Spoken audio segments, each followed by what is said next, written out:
buenas tardes.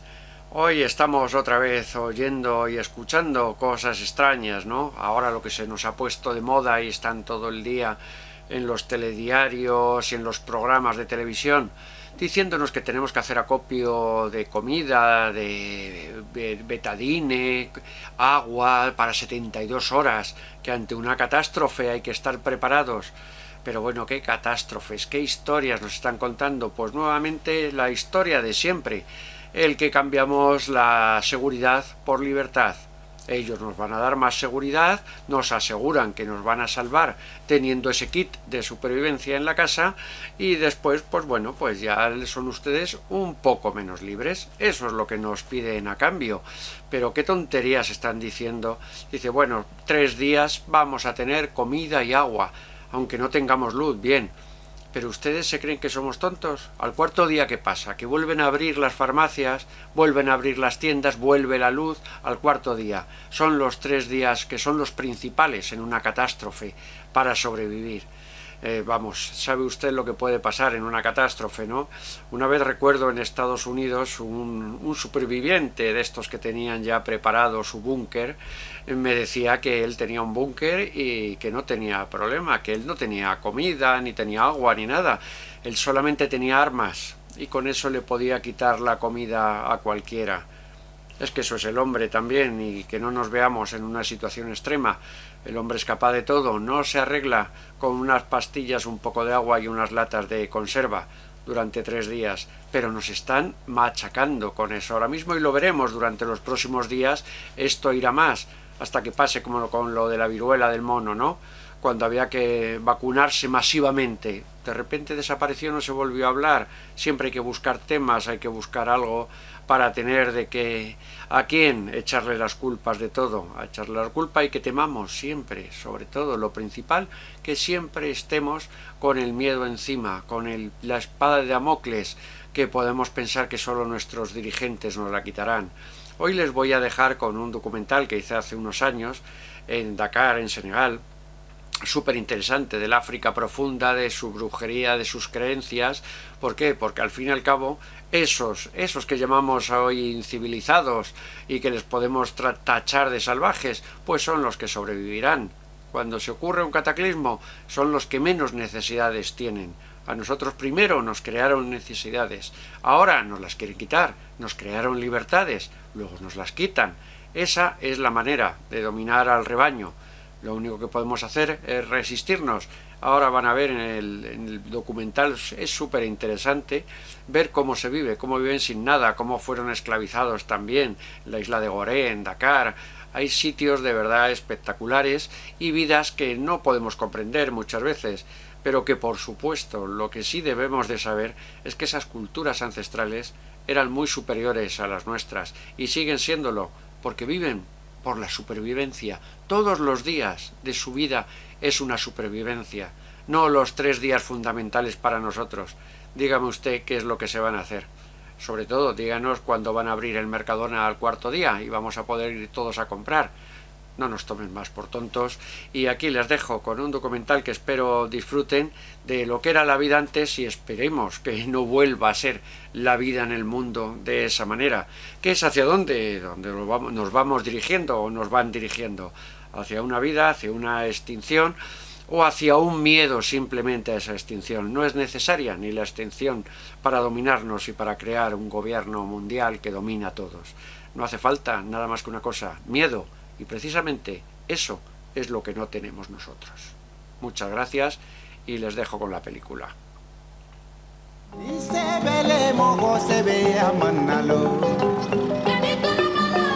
En el capítulo de hoy, de nuevo en el camino por el sur de Senegal, nos dirigimos a Guinea-Conakry y veremos toda la dificultad que conlleva viajar por lugares remotos en África.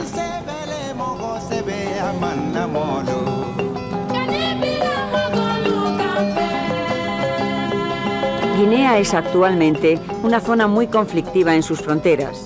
Los grupos guerrilleros que asaltan al otro lado la convierten en zona non grata. Así que conseguir un vehículo alquilado y llegar hasta allí fue harto difícil.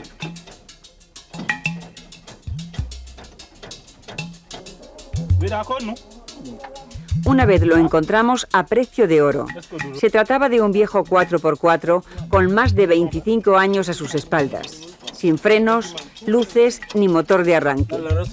Una auténtica joya para un desguace europeo, pero que en África simplemente es un vehículo a medio uso.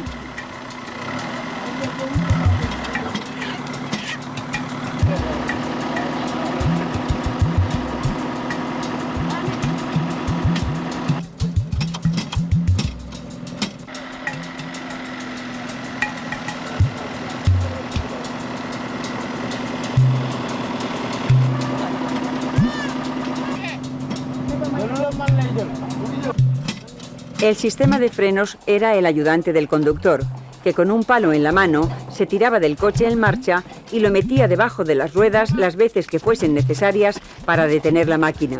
Pues a pesar de todo, y con 50 grados en la cabina, conseguimos llegar a nuestro destino, la frontera guineana.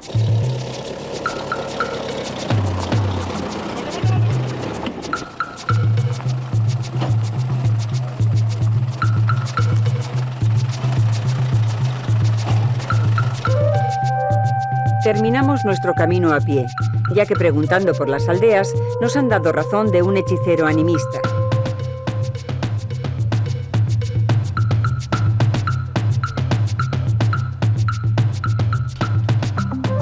El animismo, generalizando, reconoce una fuerza vital en todos los hombres y toma sus ídolos de la fuerza del universo, que garantiza la seguridad y la salud en los individuos terrenales.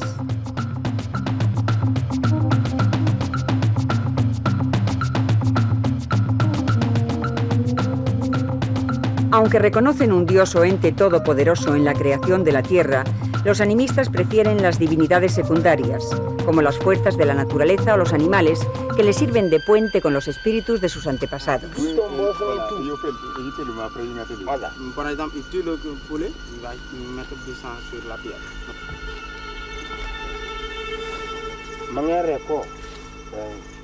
En los primeros momentos de la vida de los campesinos, el hechicero consulta mediante sacrificios, leyendo las entrañas del animal, el futuro de su cliente, para más tarde quemar un amuleto, y será la fuerza del humo la que llevará la petición al Todopoderoso.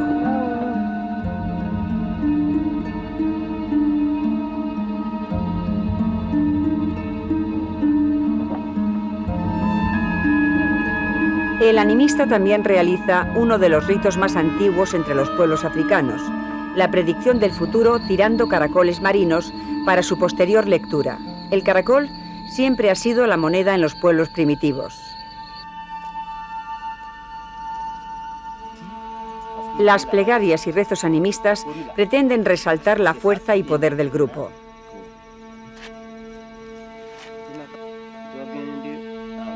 El apego a las culturas tradicionales sigue siendo muy fuerte en África, tanto dentro de las ciudades como en las zonas agrícolas.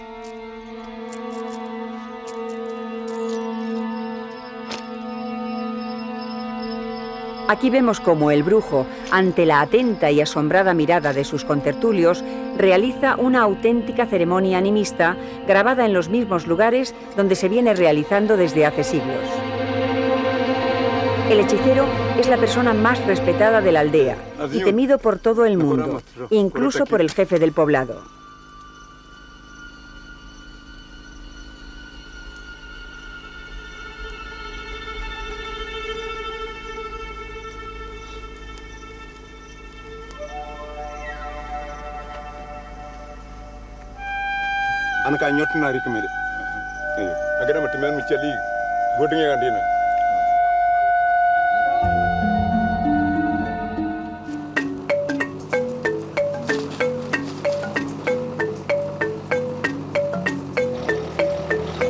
De nuevo con la luz del día, iniciamos el duro camino de regreso en nuestro vehículo, que tenemos que abandonar y seguir a pie en cuanto hay un pequeño desnivel, ya que la fuerza de su motor es tan justa que a duras penas consigue superarlos con el solo peso de su carrocería.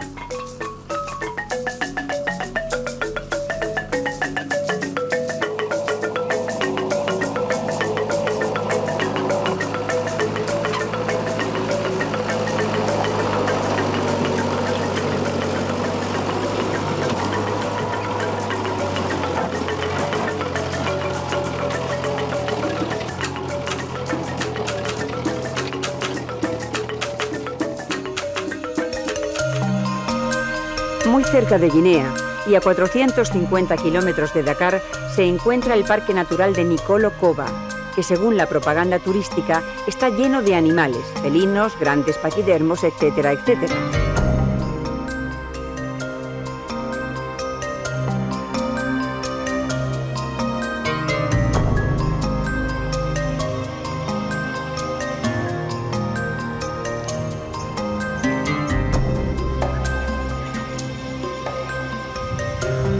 Pero la realidad es que se trata de un parque con un 99% de herbívoros, ya que los depredadores campan por su ausencia, cosa que sospechamos al ver a las lustrosas gacelas pastando a mediodía en la llanura sin ningún miedo.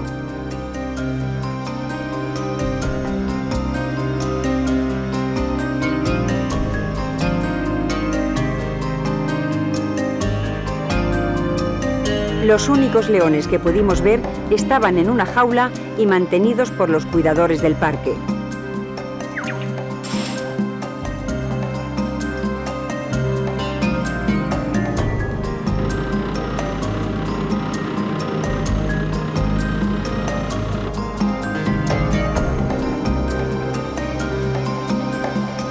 Lo normal en un parque como en Centroáfrica, Serengeti o Ngorongoro es levantarse antes del amanecer para poder ver a los animales. Aquí es al contrario. Las gacelas y facocheros no tienen prisa en madrugar. Ante la ausencia de felinos, pueden comer cuando quieran sin peligro de ser molestados.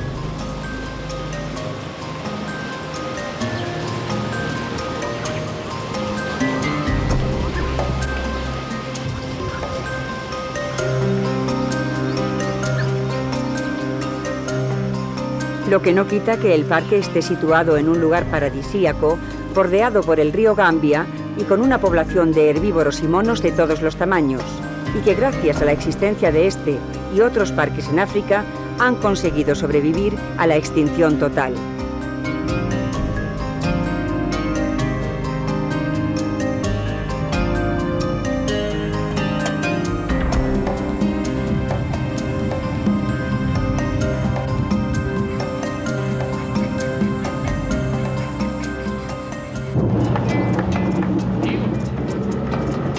Tras 1000 peripecias en el camino de vuelta, nos encontramos nuevamente en la ciudad de Dakar y embarcamos en un viaje al pasado. Veremos una de las páginas más negras de la historia de la humanidad, la esclavitud.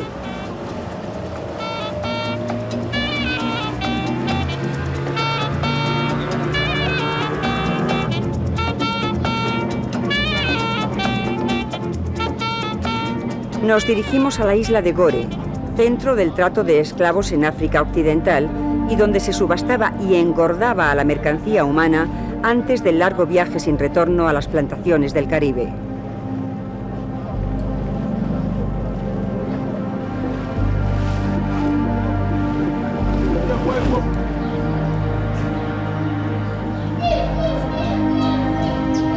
Gore es una isla a unos 30 minutos de Dakar en barco.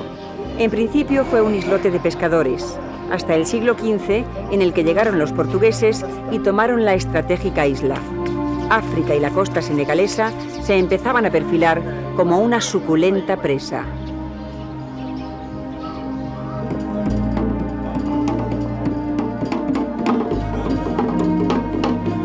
Pero la trata de esclavos no fue un invento de los europeos, sino de los árabes cuando llevaron las largas caravanas de esclavos negros hasta Egipto para levantar las pirámides. Allí permanecían hasta su muerte. Aunque el gran negocio sí vino de Europa y duró más de 3 siglos.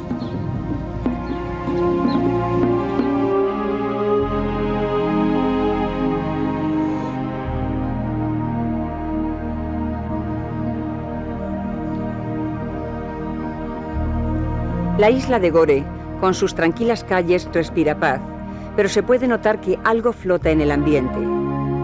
Una vez que llegamos a una de las antiguas casas de esclavos, convertida en museo y cuidada por Nedayé, experto en el estudio de la trata negrera, este nos cuenta detalles de la terrible historia de aquella casa y de otras tantas que existían en la isla. Los habitáculos respiran humedad y sufrimiento por sus paredes. Al fondo del patio se puede ver la puerta sin retorno por donde embarcaban los esclavos una vez vendidos, con rumbo a un nuevo mundo y sin posibilidad de regreso. En el centro de la casa se subastaba al negro, que si tenía el peso requerido, unos 60 kilos, podía iniciar el viaje, y si no, se quedaría en las celdas engordando con pienso hasta coger el peso estimado mínimo para soportar el largo trayecto, ya que de llegar vivo, un hombre perdía unos 20 kilos durante el viaje. Los barcos, con capacidad para unos 200 esclavos, llevaban una carga de más de 400, ya que se contaba con que más de la mitad morirían en el camino. En las celdas, nada más llegar a Gore, se separaba a los hombres de las mujeres, familias que nunca más volverían a verse.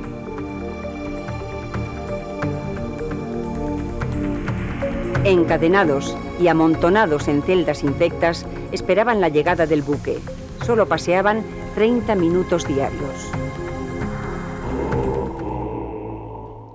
Cuando un esclavo enfermaba en la casa, nunca se le curaba. Se le tiraba directamente al mar. Así de paso, alimentaba a los tiburones que rodeaban la isla para disuadir a los negros de cualquier intento de fuga. El trato negrero lo iniciaron los portugueses, pero en poco tiempo fueron superados por Francia, hasta que los ingleses, viendo el gran negocio, no tardaron en hacerse con el grueso del mercado. El tráfico humano en África llegó a ser más lucrativo que el del oro, cuero o marfil. Esta fue una de las causas de los cambios en los rituales mágicos de las principales tribus africanas, como los Yoruba, Fon o Mandinga, de donde se nutrieron la mayor parte de las plantaciones antillanas. En África, las ceremonias de brujería eran más bien infantiles, jugueteaban con el bien y el mal.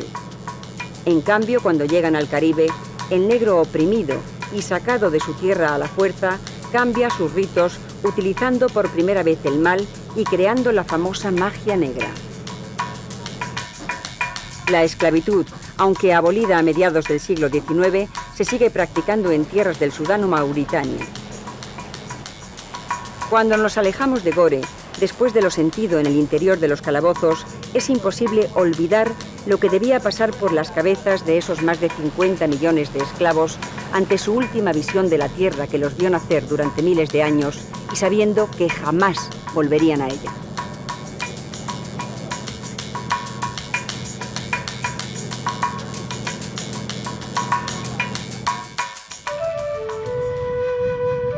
El lago Rosa, a unos 50 kilómetros de Dakar, mítico nombre donde terminaba la legendaria carrera del París-Dakar hasta su cambio de recorrido, que por cierto hundió más aún en la miseria a los pueblos por donde pasaba.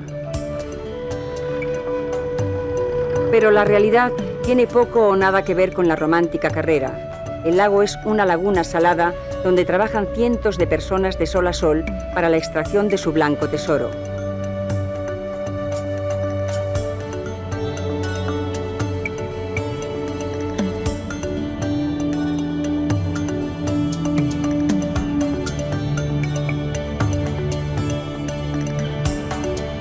Las condiciones de trabajo son extremadamente duras. El andar descalzos entre la sal, con temperaturas y sol de justicia, provoca todas las enfermedades imaginables en la piel de los pobres trabajadores.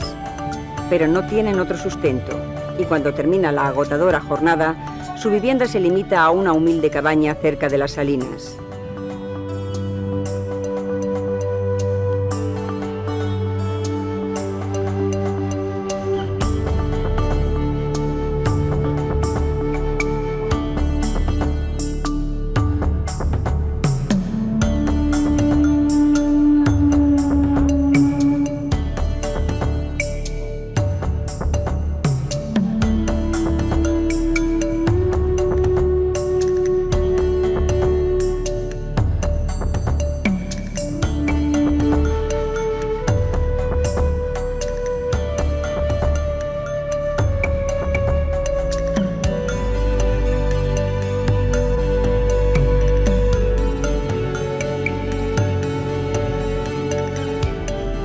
Estas gentes pertenecen a la etnia más numerosa del Senegal, los Wolof, en su gran mayoría islamistas. La leyenda cuenta que su nacimiento como raza fue en el Bajo Nilo y que atravesando desiertos llegaron a Senegal y crearon un imperio que duró los siglos XV y XVI, consiguiendo someter a todos los demás pueblos de la región. Aún hoy los Wolof conservan una sociedad en la que el jefe de la tribu y el jefe religioso tienen total poder sobre el pueblo. Y como en 1450, cuando llegaron los portugueses, los caciques empezaron a vender a sus súbditos sin problemas.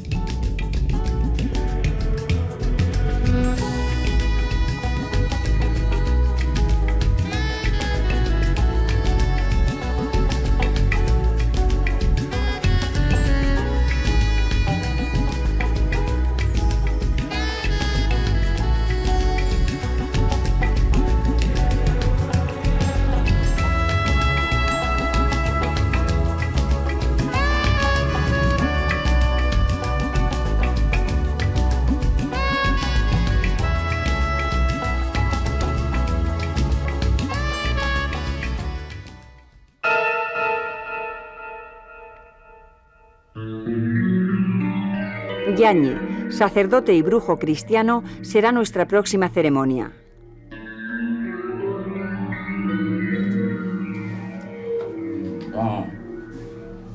La Luz, como le gusta que le llamen, vive en uno de los barrios más alejados de la ciudad de Dakar.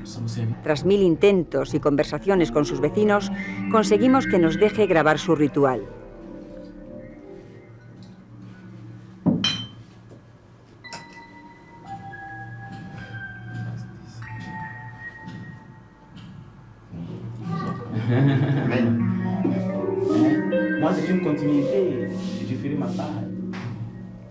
Este hombre, originario de la República de Benín, cuna y patria del vudú, al cual dedicaremos el 5º capítulo de nuestra serie, realiza sus trabajos con una parafernalia exactamente igual que en la Iglesia Católica, dando todo el poder a la cruz y el altar.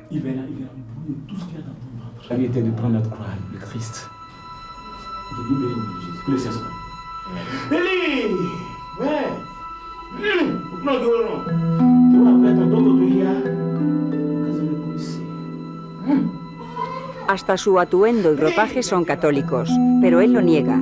Dice que la luz es su inspiración y él es el enviado del Ser Supremo, que es quien le da el poder e ilumina su camino para sanar a la gente. Y cuando lo necesita, no tiene más que invocarlo para que le comunique las palabras y recetas que debe dar a sus feligreses. En su consulta cuenta con la colaboración de otro tipo, también con atuendos de fraile, y que se dedica a tomar nota de lo que le dicen sus visiones.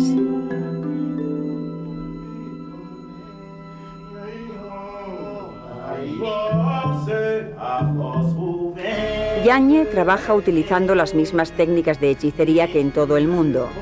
Quema copal, una especie de resina parecida al incienso que también utilizan los brujos de la Amazonía para limpiar las energías negativas del ambiente antes de iniciar cualquier ceremonia. Y usa los cánticos y la fe ciega de sus devotos para realizar sus conjuros, pero eso sí, esta vez en el nombre de Dios y la luz divina. Se pueda creer o no el ritual de este hombre, lo que es bien cierto es que sus pacientes sanan y cuentan maravillas de él. Y nuevamente nos encontramos con la duda, si se tratará de pura sugestión, poder paranormal o un control de las energías. Lo cierto es que la mezcolanza de la religión católica, en ocasiones impuesta por los misioneros en los pueblos primitivos, o de la tradición, han dado lugar a estas ceremonias mágico-religiosas que se celebran a lo largo de todo el planeta.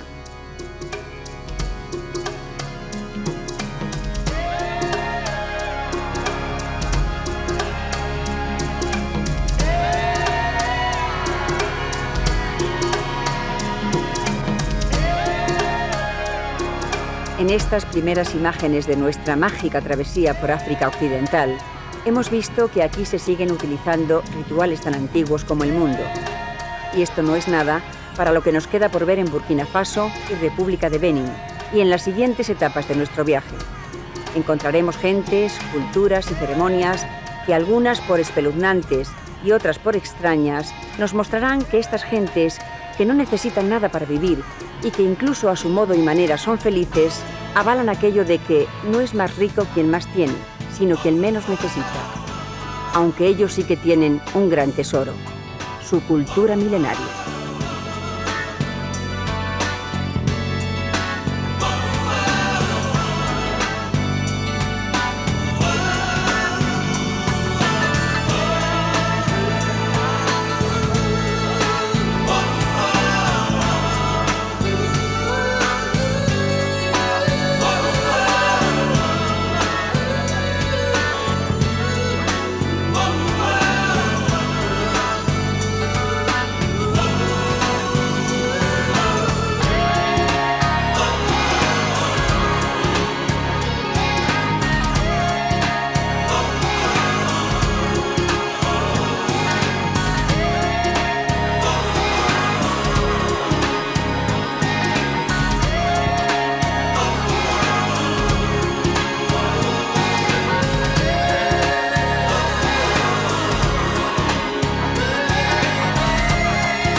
Vivimos bajo el mismo cielo, pero ninguno tenemos el mismo horizonte.